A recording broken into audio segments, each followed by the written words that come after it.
What is up, everybody? It is I, your coach, Melanie Black, and I'm here today to share with you my week 1 results from my 50-pound fat loss journey. The good, the bad, the ugly, the shocking. We are going to go over in detail what I've been eating, how much weight I lost, how much of that weight was actually fat.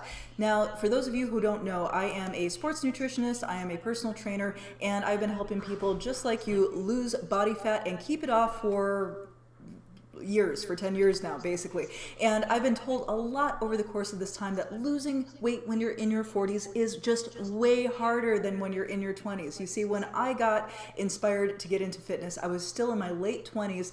I lost 100 pounds. I was able to cure my back pain, my depression, and just feel so much better. And I wanted to help other people do the same. That's what got me into fitness. But I wanted to find out, because I'm 42 this year, I wanted to find out, is it really harder to lose that weight, and can I lose the weight in 18 short weeks? That is a tight timeline for a 50-pound weight loss. Can I lose that weight in 18 short weeks with the same meal plan I recommend to everybody else? So you're going to, in this video right now, you're going to find out how it's going. You can ask me questions, you can put them down in the comments, like, subscribe, all that kind of stuff, so that as more of these videos come out, if you want to find out how it's going and how to actually do it, you can do that. If you want to get coaching with me, if you're not already a member, what are you doing? Join the Nerd Gym. It's super fun. We're a body positive group, so no matter what your goals is, even if you're not ready to lose weight right now, hey, that's totally cool. And every body is different. I know that. So as I'm going into talking about today's results from my week 1 of my fat loss journey, keep in mind that everybody's body is different, but I just had to know. I had to know. And while I don't think it's necessarily a healthy thing to deliberately gain back on 50 pounds to lose it over a very short period of time, I can't help but experiment. I love the human body. I find it super interesting and fascinating and weird. And hey, I'm doing it, so you don't have to, okay? So let's go ahead and dive right in to what happened in week 1 of my 50-pound fat loss journey. Ba-dum-bum. Yeah. Okay, so day 1, here was my before photos from day 1. And last week I did talk about how we take measurements, before photos, and the importance, and you're gonna see firsthand the importance of before photos today, or progress photos as I like to call them, because we will take them throughout.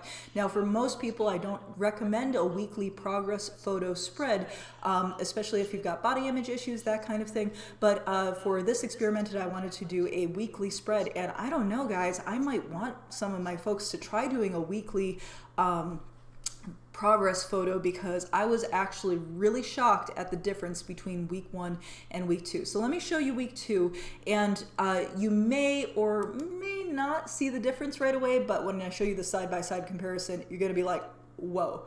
Okay, so what we got here, that's week 1, weighed in at 203. Week 2, this is me, or day 7, end of week 1, beginning of week 2.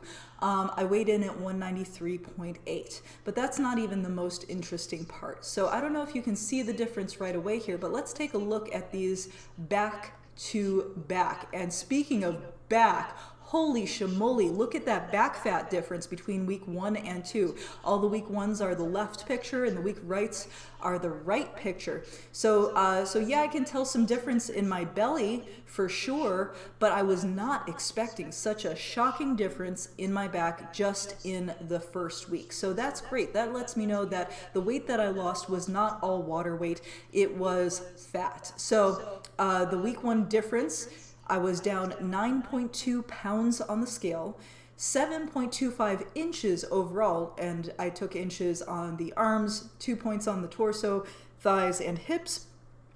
So the body fat percentage, it could be anywhere from 3 to 6% based on the Navy calculator, probably more like 3%, or 7 to 8 pounds body fat is probably the actual fat loss. So I lost 9.2 on the scale, probably closer to 7 or 8 pounds of actual fat. But hey, for week 1, not too shabby. Now, I should note that it is not going to continue at this same rate. The whole reason why I could conceivably lose 18 pounds in that lose 50 pounds in that 18-week time frame that I set for myself is because at the very top of your weight loss journey, if you're on point and you're doing it right, you can lose 20, 30 pounds in the first, 4, 5, 6 weeks. Depending on what you got going on. But, obviously a heavier person can lose more, a lighter person's going to lose less. But for my fat loss journey, I anticipated that the first few weeks I would be losing quite a bit, and then it would taper off to 2, and then taper off to like 1 or less than a pound per week as we get closer to my goal weight, which is around 150 pounds. So yeah, I'm pretty pleased with week 1. This puts me on track so far, but let me share with you not only the successes, because that's a banging way to start out, is like, look at me, I've got all these successes. There were also struggles. So let's talk about the struggles with week 1, with the food and with weight fluctuations. Boom, boom, boom. Okay, so let me get back in here. So yes, week 1 results, fantastic. I am a happy camper. Now, to recap what I got initially for my weight loss journey, I got carrots and cabbage as my main vegetables. I have big old bins of ground meat and rice and beans and zero-fat Greek yogurt and tofu and eggs. So yeah, a lot of the same things over and over again happening in my meal plan as we get down to it. For beverages, I am not drinking my calories at all on this meal plan. So I've got herbal teas, I've got seltzer, and I've got coffee. That is it, folks. So day 1, day 2, day 3, and day 4. The scale is going down nicely. 203, 200.2, 198.8, 197.6. Bada bing, bada boom. Awesome. Okay, now first thing, for those of you who are watching who are already members of the Nerd Gym, I am following the Power Up meal plan, or the pump, and on the pump we've got a lot of vegetables, which I am sorely lacking in my nutrition plan so far. So one of the very first things that I'm going to look at as I begin to plateau later on is adding those vegetables in a little bit more aggressively, because I struggled to get all of the food in. So typical week 1 problems on this plan: it's a lot of food. It is a high volume, low calorie meal plan. Like, I am 5'5" tall, and in my meal plan, I'm eating 5 ounces of protein 3 times a day, plus 2 ounces of protein for 2 snacks, plus 6 ounces of vegetables with every meal and every snack. I'm supposed to be anyways. I'm not actually doing that yet. Also 4.5 ounces of carbohydrates at breakfast and at lunch, and fat at dinner time. So there's a lot of food there, a lot of volume of food there. So as we take a quick look at what I have been eating and where I can improve, the main thing is the vegetables. Yes. Yeah. So I do love cabbage, but I didn't prep enough for the week, so I have a bunch of whole cabbages sitting in my fridge. So I need to actually cut them up. Rule number 1 for meal prep is prepare the food. Okay. So prepare. So week 1, I'm having rice and beans, I'm having tofu, I'm having a little apple here and there, I'm having some, for my snack, pickles and deli meat, I'm having cabbage soup, I'm having eggs. Usually dinner has been like 5 eggs or 4 eggs and a cheese stick, something like that, a couple of cheese sticks. And a lot of rice and beans and ground meat. That has been breakfast and lunch on most days. Also a lot of pasta with vegetables and tofu. That's another favorite combo that I see over and over again here. So day 5 down to 195, day 6 194, day 7 193.8. Gorgeous. And there's my beautiful cat. She was very supportive of this whole process. She weighs in right after me, even though she doesn't need to lose any weight. She's gorgeous, perfect just as she is, but she sits right on top of the number, so I don't actually know how much she weighs. She's probably 11 pounds, I'm guessing. 11 pounds of cuddly goodness. Okay. So far, scales just steadily going down, beautiful. That's what everybody likes to see. But then something happened. So this is the first 7 days. I'm into Wednesday of this week. So at the next day, something diabolical happens. Day 8. 198. How did my weight jump up to 198? I was down to 193.8, went to bed the next morning, 198. Well, what happened was, you will see in the night before, I had for dinner 3 cheese sticks, deli meat, pickles, and a cup of soup broth. And I I tallied up all the salt that was in that soup broth and in the soup broth, the deli meat, the pickles, and the cheese, and it was over 3,000 sodium. So yeah, that's a lot of sodium. So sodium does not make you fat, by the way. It doesn't encourage fat retention. It will not get in the way of your fat loss, but it absolutely will make you retain water weight. So eating all that sodium on my last meal before going to bed and then going to bed means that the next day I was bloated AF. So although the inches on my measurements didn't bloat out, with the exception of right around my abdomen, which makes sense because that's where all the internal organs are as well, right? But then you will see what happened at the very next day, today, is that it went back down to 194.6. So even though it shot up from 193.8 to 198, we're back down already today. And I did not skimp on the eating today, and I haven't actually finished all of my meals for today.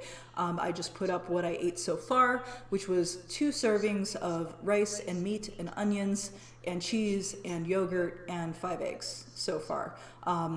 Again, I've got some work to do on the vegetables. I know that. Now, the other thing, when I start plateauing, it's not if, it's when. I know that because I've done these meal plans with so many folks before. When I start plateauing, one of the major things I have to look at is my total steps per day, because right now, even though I am exercising daily, multiple times per day in some cases, I am not getting nearly enough walking in. All of my work, all of my social life revolves around this machine right here, right around my computer, right? So getting out and going for walks is super important. Accumulating about 10,000 steps per day is generally what I recommend for folks who are trying to do a fat loss plan. Also drinking enough water. I do good on the water. I'm not worried about that one, but that's another common one that people will skimp on at the beginning, especially since it's generally going to be way more food than they're used to. So making sure you're drinking enough water so that you stay hydrated, so that your fat can actually get out of the cells, right? Because you're a big old sack of gelatinous water and guts, ain't you? So how's anything going to move around if you're dried out, right? We don't want to be like a dried out mummy. So make sure that you're drinking plenty of water. If you are currently on this meal plan, let me know what your struggles are, either in our private classes at the Nerd Gym. Of course, always there for you. You know, after every single class at the Nerd Gym, we do our private Q&A. If you want to leave them down in the comments here, if you're not a member, you can leave them down in the comments. But also just become a member. It's super fun. We do live online classes. We do nutrition, all that good stuff. So that is so far the big observations for week 1 is I definitely need to get more vegetables in. I've been super lazy on the vegetables, but also just super full. It's a lot of food, y'all. That's those are big bowls too. I know you can't tell in the picture, but my bowl's quite large and it's filling. It's a gutful. Now, I did get asked if I'm going to be doing anything off plan for Thanksgiving tomorrow. So let us talk briefly about what to do when you want to go off plan, because this is a legit concern. Now, I know many of you are celebrating at home with your nuclear family or your roommates or your pets or just by yourself and just commuting over Zoom to family this year. But you're still going to maybe want a slice of pie or some taters or whatever your favorite is off of the menu for Thanksgiving. So if you are a member of the Nerd Gym, the Power Up Meal Plan and the If It Fits Your Macros Plan are interchangeable, meaning as long as you go for a full day on one and then shift onto the other. You don't want to try to divide up the days on on 2 different meal plans. That gets really weird really fast. But there's 2 ways to do it. Okay, one, you can either stay on plan but switch to the If It Fits Your Macros plan so that you can figure out exactly how much pie, wine, turkey, green beans, mashed potatoes, gravy, how much of everything you can have on plan in the If It Fits Your Macros. You could do a version of Thanksgiving on Power Up Meal Plan, because after all of your basic macronutrients are allowed on Power Up Meal Plan. Potatoes, carbohydrates, yes, that's a go. You can do that. You would do like your measurement of potatoes. Turkey, protein, easy peasy. You got your fat, like everything is on there, right? I don't offer any meal plans that omit a food group. I don't believe in omitting or completely removing a food group. Of course, if you're like hardcore, like, yeah, no, I don't like carbs or whatever, I will support you and help you out with that. But in general, for people, I do not recommend taking out all the carbs or taking out all the fat. So you can make a pump-friendly Thanksgiving dinner, but it gets tricky when it comes to dessert. And honestly, that's the part that I look forward to the most. So if I want to stay on plan for dessert, I would check in with the if it fits your macros and see if I can make it fit my macros. If the amount of protein, fat, carbohydrate that I consume in total with the pie and everything else meets my ranges for those items, I can stay within those. That's awesome. And then the other thing is you can also just go off plan for one day. The trick is you stay 100% on plan leading up to Thanksgiving, go off plan 100%, 24 hours, that's it, and then back on plan. It's not the Thanksgiving dinner that gets people, it's the leftovers the entire week after that. So again, you can either just go off plan for a day, enjoy it, don't worry about counting anything, or if you want to stay on plan, you can still enjoy some of those foods, just maybe in a little bit different combination or less than you're typically used to. Okay, y'all. If you have any questions, like I said, you can drop them below in the comments. And yeah, I will see you at the Nerd Gym. Bye.